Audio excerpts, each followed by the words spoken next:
Now let's go to the economy and the ongoing trade war between the United States and China. This week, some good news, as phase one of a new trade deal is expected to be signed at the White House. But that does not mean the tensions between the two world's largest economies is over. So to go further in depth, we turn to Tobin Smith, CEO of Transformative Research, and Steve Gill, former official in the U.S. Trade Representative's Office. Thank you, gentlemen, for joining me. Thanks, Scotty. Good to see you, Scotty. Good to see both of you. Okay, so Steve, I want to start with you. Has President Trump's strategy of imposing tariffs on Chinese products worked and forced them to the negotiating table? In this case, do tariffs accomplish the goal? Well, I don't think that the tariffs did, but I think being tough as a negotiator certainly had an impact. I mean, one of the reasons that you've seen the trade deficit with China dramatically decrease, as we've increased our sales to China, they've decreased theirs into the U.S., is because we've been at the negotiating table. And I don't think we would have been seeing the Chinese come to the table on issues like currency manipulation, on issues like the intellectual property protections, if we hadn't taken a tough stance. Now, a lot of those things are left to be resolved in phase two. And we'll see if the economic trade in manufactured goods and agriculture can follow up in phase two with real progress that will be able to stick to it with accountability in phase two of the negotiations that will begin shortly. Well, and that's the thing, Tobin, from your perspective, do you see trade with the Chinese fair prior to this deal, prior to even President Trump going through this whole negotiations? Or would there have been a better way for the two countries to work a deal which might not have punished the middle-class workers of both countries as this dispute has done?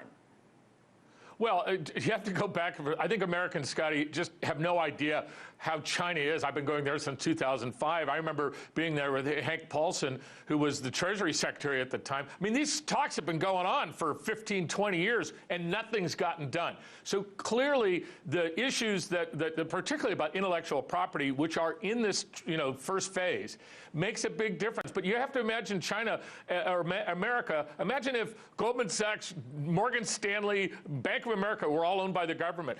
Imagine that if, Boeing and the telephone company were essentially owned by the government. That's how China is. That is how China is going to stay. And we're never going to have, quote unquote, whatever fair means, because their whole entire system is still central planned. It's about, importing as less as they can, exporting as much as they can. This doesn't change it. The one issue that maybe we're going to be surprised on, I hope, is this intellectual property. Because in the old days, I would go over there with a U.S. company. We'd meet the Chinese company. You had to put a joint venture together. The American company put their intellectual property in, knowing full well that it was going to be 100% stolen and copied by China next year. That was just the price of admission. If that changes, then we maybe have some benefits. Well, and that would be the accomplished. But Tobin, to your point, what you just said, is it unrealistic to think that we will ever have true fair trade with China and transparency when, like you said, the government is in control of so much of both the private and public business out of the country? No, it's literally figuratively impossible to have what we would consider to be fair, but really have to define what is fair. I mean, Europe in the 16th, 17th, 18th century operated under this sort of mercantilism structure, which basically said, create as much stuff as you can in your country and import as least amount as you can.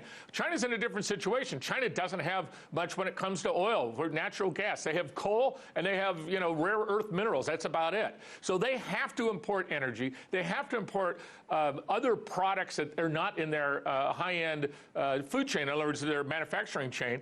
So that's why they buy all our chips. That's why they buy all our high-end products. So we're never going to be fair. We're never going to have manufacturing back in the United States where somebody, takes a telephone and puts a chip in it and, ships it down the line. That's not coming back. Steel is not coming back the way that, it used to be because China produces, 50% more steel than the rest of the world combined.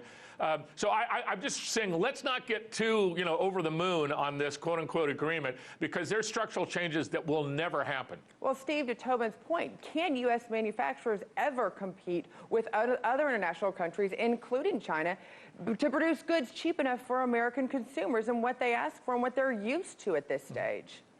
I don't think that we can compete in terms of that low end. I mean, and again, when you look at the history of the United States, you had people that were moving their shoe manufacturing from New Hampshire and New England down into the South when the wages were cheaper. That's been happening in global trade for a long time.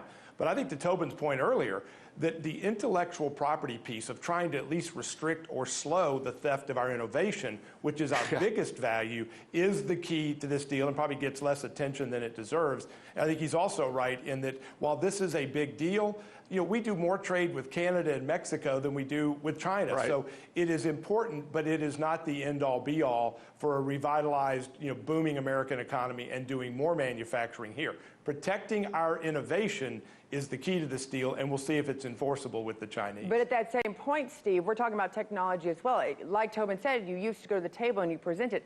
Now you have technology. You don't physically have to present anything. It's all in computers. It's in phones. You don't have to. It can always be hacked into regardless. So is it safe to really think that our intellectual property is protected?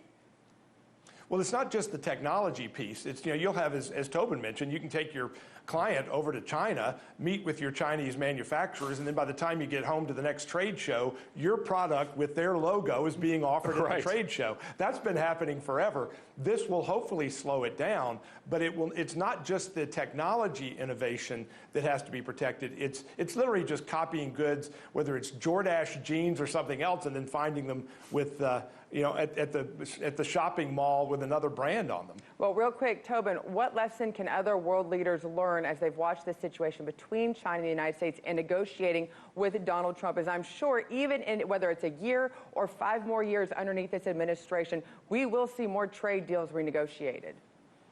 Well, I think the lesson here is that if you're going to deal with Donald Trump, you have to expect that you're doing a reality television show, right? So there's going to be drama, there's going to be the bad guy, the good guy, and you're going to have tariffs. I think coming out of this, the one thing that we have learned is tariffs do hurt China, and tariffs are what's really got this agreement to the table. We never did that before. We thought that was just the wrong way to do a negotiation. Well, tariffs worked.